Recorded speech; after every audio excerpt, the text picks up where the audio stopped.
ನೋಡಿದ ಮೇಲೆ 12ನೇ ಶತಮಾನದ ಅನುಭವ ಮಂಟಪದ ಒಂದು ನೆನಪು ಈ ಒಂದು ನಿಮ್ಮನ್ನೆಲ್ಲ ನೋಡಿದಾಗ, ಪೂಜ್ಯರನ್ನ ನೋಡಿದಾಗ ಆಯ್ತು. 12ನೇ ಶತಮಾನದಲ್ಲಿ ಶಿವಶರಣರು ಬಸವಣ್ಣನವರು ಆಗಿ ಹೋದ್ರು. ಆದ್ರೆ ನಾವು ಇರೋದು ಇವತ್ತು 21ನೇ ಶತಮಾನದಲ್ಲಿ. 12ಅನ್ನ ಉಲ್ಟಾ ಮಾಡಿದ್ರೆ 21 ಆಯ್ತು. ಸುಮಾರು 800-900 ವರ್ಷಗಳ ಹಿಂದೆ ಬಸವಾದಿ ಶಿವಶರಣರೆಲ್ಲರನ್ನು ಕೂಡ ಆಗಿ ಹೋದ್ರು. ಆದ್ರೆ ಇವತ್ತು 21ನೇ ಶತಮಾನದಲ್ಲೂ ಕೂಡ ಇವತ್ತು ನಾವು ಯೋಚನೆ ಮಾಡಿದಾಗ 21ನೇ ಶತಮಾನ ನಾವು ವಿಜ್ಞಾನ ಯುಗ, ತಂತ್ರಜ್ಞಾನದ ಯುಗ, ಸ್ಪರ್ಧಾತ್ಮಕ ಯುಗ, ಕಂಪ್ಯೂಟರ್ ಯುಗ, ಫ್ಯಾಷನ್ ಯುಗ ಅಂತ ಹೇಳಿ ನಾವೆಲ್ಲರೂ ಕೂಡ ಅಂತ ಇರ್ತೀವಿ. 21ನೇ ಶತಮಾನ ಹೆಂಗೈತಿ ಅಂತಂದ್ರ ಬಟನ್ ಒತ್ತಿದ ಮೇಲೆ ಮಷಿನ್ ಸ್ಟಾರ್ಟ್ ಆಕೈತಿ, ಬಟನ್ ಬಂದ್ ಮಾಡೋ ತನಕ ಮಷಿನ್ ಓಡ್ತಿರ್ತೈತಿ. ಹಂಗ ನಿಮ್ ಜೀವನ ಆಗೈತಿ. ಯಾಕಂದ್ರೆ ಸ್ಪರ್ಧಾತ್ಮಕ ಯುಗದಲ್ಲಿ ನಾವು ಸ್ಪರ್ಧಾತ್ಮಕ ಜೊತೆಲಿ ಈ ಜಗತ್ತು ಹೆಂಗ್ ಓಡಾಕತ್ತೈತೋ ಆ ರೀತಿ ನಾವೆಲ್ಲರೂ ಓಡ್ಲೇಬೇಕು. ಮೊದ್ಲು ಹಿರಿಯರನ್ನ ನೋಡಿದಾಗ ಹೇಳ್ತಿದ್ರು, ಕೋಳಿ ಕೂಗೋಕ್ಕಿಂತ ಮುಂಚೆ ಎದ್ದೇಳ್ತಿದ್ರು, ಹೊತ್ತು ಮುಣಿಗಿದ ಕೂಡ್ಲೆ 3 ಹೊತ್ತು ಊಟ ಮಾಡ್ತಿದ್ರು, ಮೈ ತುಂಬಾ ದುಡಿತಿದ್ರು, ಮಲ್ಕೊಂಡ್ ಕೂಡ್ಲೆ ನಿದ್ದೆ ಹತ್ತಿತ್ತು ಅಂತ ಹೇಳ್ತಿದ್ರು. ಬಟ್ ಇವತ್ತು ಅದು ಇಲ್ಲ. ಇವತ್ತು ನಾವು ಯಾವ ತರ ಇದ್ದೀವಿ ಅನ್ನೋದನ್ನ ನಾವೆಲ್ಲರೂ ಕೂಡ ನೋಡ್ತೀವಿ.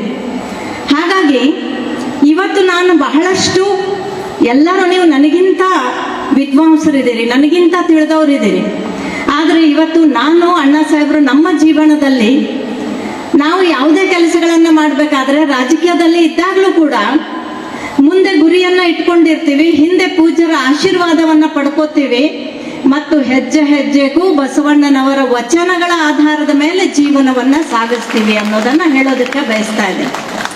ಇವತ್ತು ನಾವಿಲ್ಲಿ ಬಂದಾಗ ಎತ್ತನ ಮಾಮರ, ಎತ್ತನ ಕೋಗಿಲೆ, ಎತ್ತನಿಂದೆತ್ತ ಸಂಬಂಧವಯ್ಯ, ಬೆಟ್ಟದ ನಲ್ಲಿಕಾಯಿ, ಸಮುದ್ರನ ಉಪ್ಪು, ಎತ್ತನಿಂದೆತ್ತ ಸಂಬಂಧವಯ್ಯ, ಗುಹೇಶ್ವರ ಲಿಂಗಕ್ಕೂ ಎನಗೂ ಎತ್ತನಿಂದೆತ್ತ ಸಂಬಂಧ ಅಂತ ಹೇಳಿದ್ರು.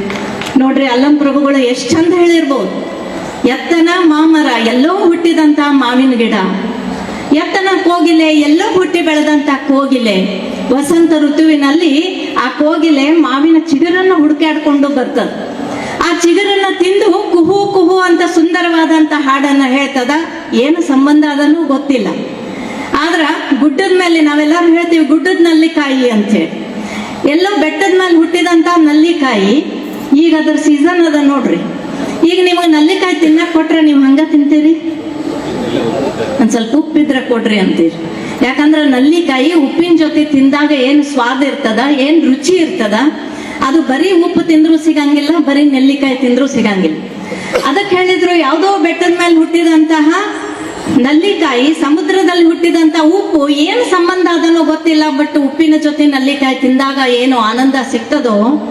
ಇವತ್ತು ನಾನು ಕಮತೆ ಸರ್ ಅವ್ರು ಕೇಳಿದೆ, ಎಲ್ಲಿಂದ ಬಂದಾರ್ರಿ ಎಲ್ಲಾರು ಅಂತೇಳಿ. ಇವತ್ತು ಹೇಳಿದ್ರು, ಇಡೀ ರಾಜ್ಯದ ಮೂಲೆ ಮೂಲೆಗಳಿಂದ ಇಲ್ಲಿ ಬಂದಿರ್ರಿ ಅಂತಂದ್ರು. ಅದಕ್ಕೆ ನನಗೆ ಅಲ್ಲಂ ದೇವರ ಒಂದು ವಚನ ನೆನಪಾಯ್ತು. ಯಾವ ಸಂಬಂಧ ಅದಪ್ಪ? ಬಸವಣ್ಣನ ಸಂಬಂಧ. ಹಂಗಾಗಿ ನಾವೆಲ್ಲರೂ ನಿಡಸೋಶಿಯ ಪೂಜ್ಯರ ಸನ್ನಿಧಿಯಲ್ಲಿ ಇವತ್ತು 2 ದಿನ ನಾವು ಕೂಡಿದೀವಿ ಅಂತಕ್ಕಂಥದ್ದನ್ನ ನಾನು ಇವತ್ತು ಹೇಳೋದಕ್ಕೆ ಬಯಸ್ತಾ ಇದ್ದೀನಿ.